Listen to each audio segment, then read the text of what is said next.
Halo para pendengar, dimanapun kalian berada. Sudah lama sekali nih sejak terakhir kali gue buat detail kecil Gintama. Dan sesuai request kalian, ini dia detail kecil Gintama part 5.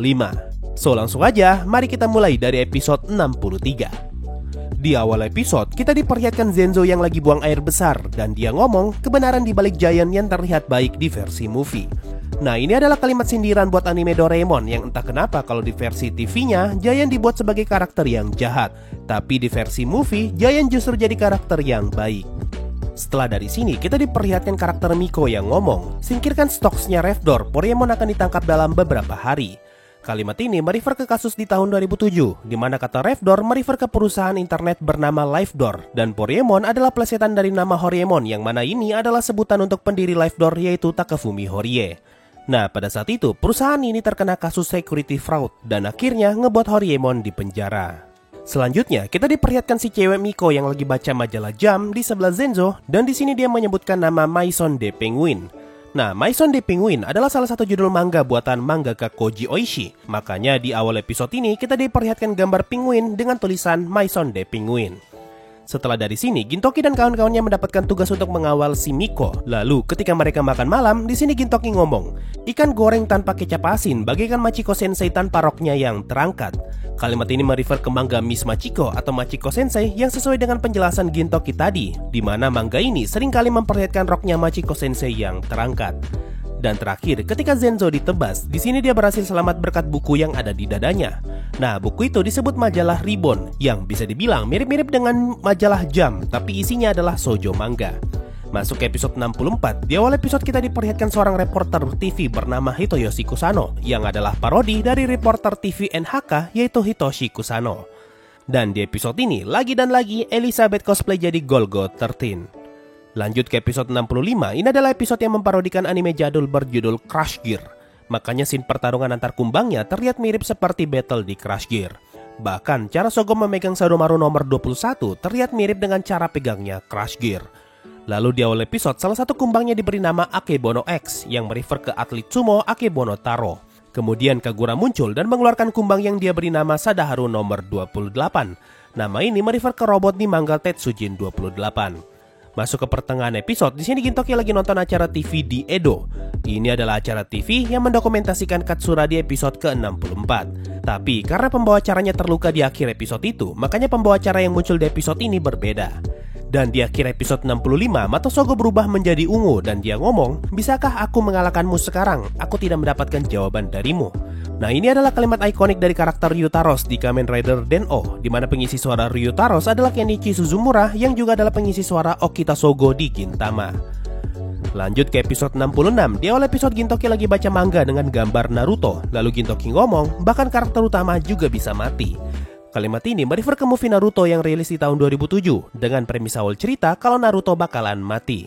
Masuk ke pertengahan episode, melihat banyaknya antrian pembeli dango, si pembawa acara ngomong kalau kondisi ini bagaikan pertarungan mematikan antara Tomoko Matsuhima dan si singa. Detail ini sudah pernah gue jelaskan di part sebelumnya, di mana Tomoko Matsuhima adalah artis Jepang yang pernah diserang singa ketika sedang membuat acara dokumenter di Kenya. Lalu ketika acara dimulai, si pembawa acara ngomong, manusia-manusia ini bagaikan semut sambil menggunakan topeng yang ada kacamatanya. Nah, topeng itu adalah wajah dari karakter Muska di anime Castle in the Sky, dan kalimat manusia bagaikan semut merefer ke perkataan Muska ketika dia berhasil mengendalikan Laputa.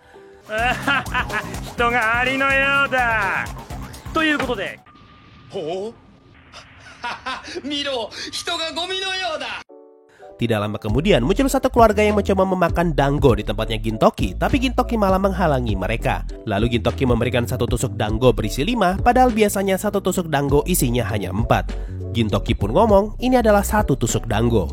Nah, scene ini merefer ke cerita berjudul A Bowl of Kakesoba atau Semangkok Kakesoba. Gua nggak tahu ya, tapi kayaknya ini adalah kisah nyata yang terjadi puluhan tahun lalu di Jepang. Scene yang coba Gintama parodikan adalah ketika ada 2 orang anak dan 1 orang ibu yang masuk ke dalam restoran dan memesan 1 mangkok kakesoba. Mereka bertiga pun saling berbagi makanan di 1 mangkok itu. Di kesempatan berikutnya, ketiga orang itu datang kembali dan lagi-lagi memesan 1 mangkok kakesoba. Melihat hal itu, sang istri pemilik restoran ngomong, apa sebaiknya kita ngasih 3 mangkok ke mereka tapi dengan harga diskon? Lalu sang suami membalas, jangan. Kalau kita lakukan itu, keluarga itu pasti bakalan gak enakan. Tapi meskipun sang suami menolak ide tersebut, tapi dia justru memasak soba dengan porsi yang lebih banyak daripada biasanya dan ngomong kalau ini hanya 1 mangkok soba. Sama seperti Gintoki yang ngasih 5 biji dango padahal biasanya hanya ada 4 dan ngomong kalau itu hanyalah 1 tusuk dango.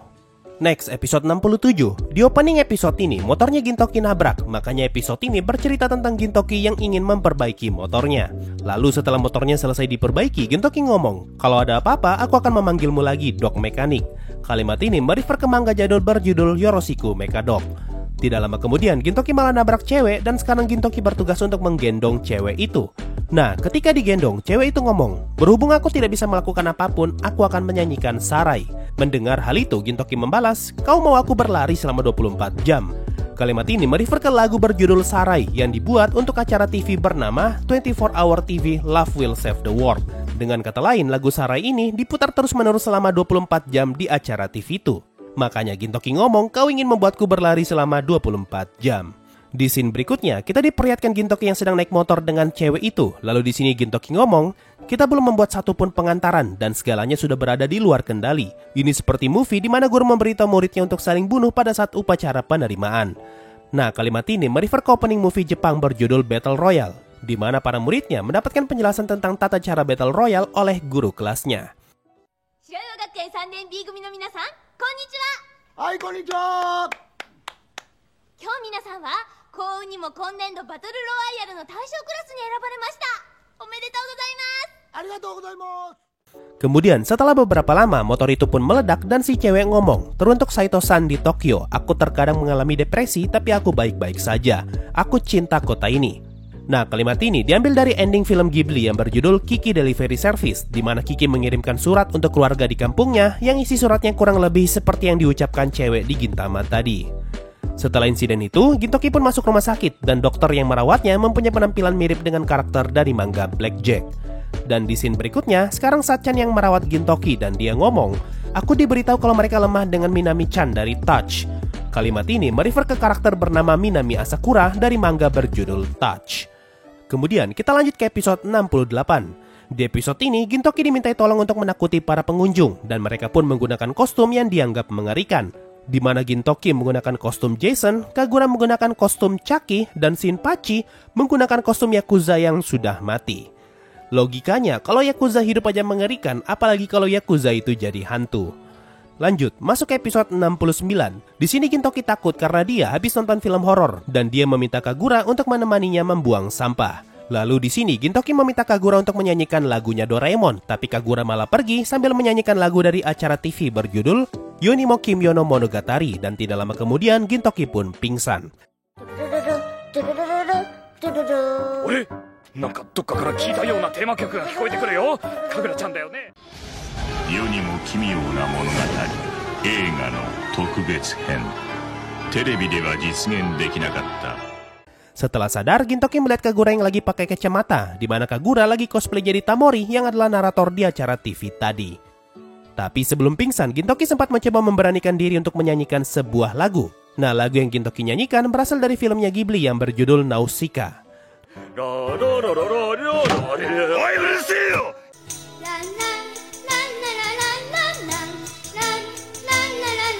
Lalu di sini Gintoki menemukan sebuah kepala robot dan ketika dibawa ke bengkel, kepala robot itu malah dipasang ke badannya Gundam.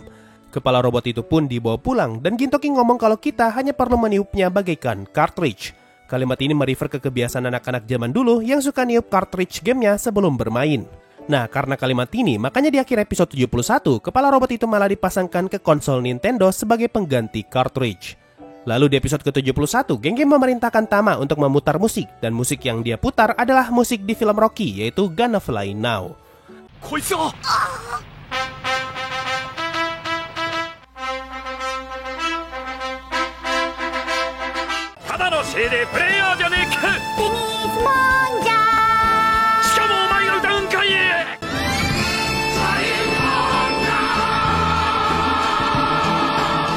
Dan terakhir, mari kita masuk ke episode 72.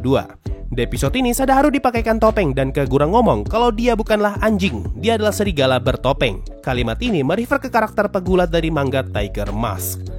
Mereka pun pergi membawa Sadaharu ke taman dan bertemu dengan Madao yang lagi jalan-jalan sambil bawa robot anjing.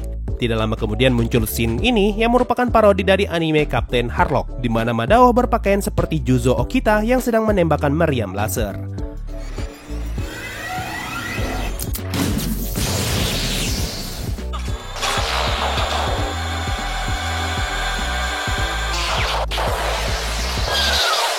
Masuk ke bagiannya Katsura, di sini anak buahnya menyebutkan nama Summer Sonata yang adalah plesetan dari drama Korea berjudul Winter Sonata. Lalu ketika Gintoki ingin mendapatkan surat izin mengemudi, lagi-lagi kita diperlihatkan Katsura yang cosplay jadi Kapten Harlock. Katsura pun mulai bawa mobil dan di tengah jalan dia ngomong, apakah fraksi anti orang asing memasang bom di mobil ini yang akan meledak jika kecepatannya berada di bawah 50 km per jam. Nah, kalimat ini merefer ke salah satu scene di film Speed, di mana terdapat bis yang telah dipasangi bom dan bom itu akan meledak jika kecepatan bis tersebut berada di bawah 50 km per jam. 50! Stay above 50! Alright?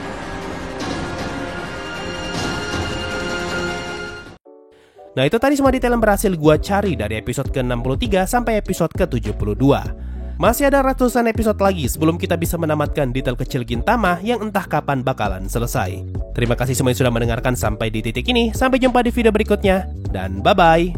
Sebelum masuk Saweria, gue ucapkan terima kasih banyak untuk para member Adamantite di bulan Mei 2022 ini, yaitu Excel Staderlin, AFK_Mode, dan Fadil. Yo, waktunya Saweria ada dari Indra. Halo bang, menurut abang, anime Call of the Night bakal seru nggak bang?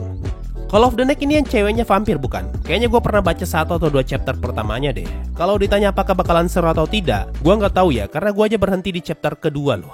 Ada dari Rizky Farhan, bahas anime Urasekai Picnic bang. Gue nggak janji ya, karena gue belum pernah nonton anime dan baca manga ini.